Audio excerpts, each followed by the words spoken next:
What is an elder? That kind of lies at the heart of 1 Peter chapter 5 in these opening verses. Hey, I'm Pastor Matt. We've been reading through 1 Peter. We're in the final chapter now, and I didn't preach this Sunday on the opening verses because it kind of feels like in some ways it maybe doesn't apply to everybody. And it probably would have taken a little more explanation maybe to really draw out some things. But let me quickly just point out a couple of things going on here, because Peter, at the close of his letter, he wants to talk to the elders. He wants to talk to the leaders in these churches that he writes to. And I think it raises the question of what is an elder?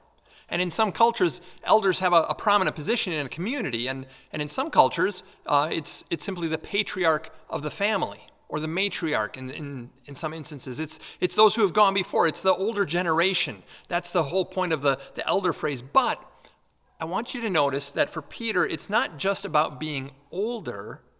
It's about being in a specific role. They're both individuals who have some experience and have walked a little further down a certain path, if you will. But it's not just every old person who is an elder. If it were, then Peter couldn't call himself a fellow elder because he's not related. He's not part of the family that he's writing to in that sense. But he calls himself that. He says, as a fellow elder. And he gives us instruction. So these elders are individuals who take these leadership roles in the community. And I love the fact that Peter points out a little bit of what's at play here in terms of how they come into these leadership roles. Because he says an elder should serve not under compulsion. In other words, no one can be forced to be a leader in God's church. No one can be pressured into this role. No one should be arm twisted into taking a role on a board or a committee or in any type of leadership role within God's church. They're invited. They're not pushed, they're not forced, and they're not coerced. And on the other side, no one is allowed to force themselves into a leadership role among God's people. They don't take this upon themselves, and they don't do it for their own gain, and they don't push themselves on others. There has to be a willingness on the part of the individual to take this responsibility, and there has to be a desire among God's people to hand over this responsibility. This is how the church works. This is how God's people function. This is how we call pastors and elders and leaders among us as God's people. And it follows a pattern, you see.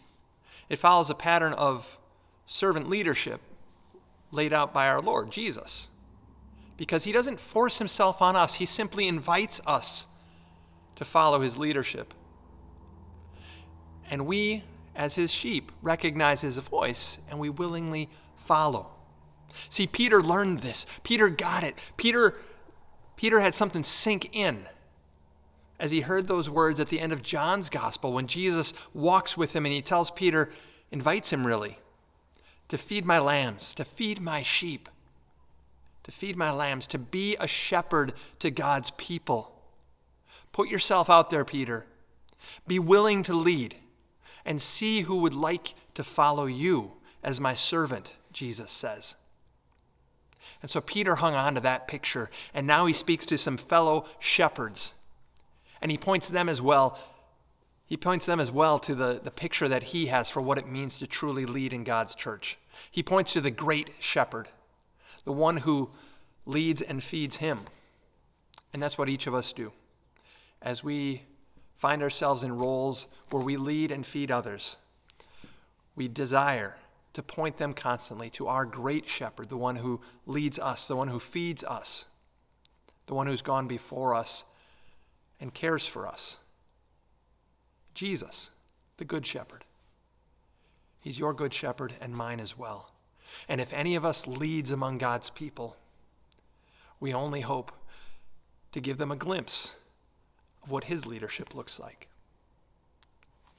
This is 1 Peter chapter 5. We've got one more video coming up. I look forward to closing out this book with you later this week. Thanks for watching.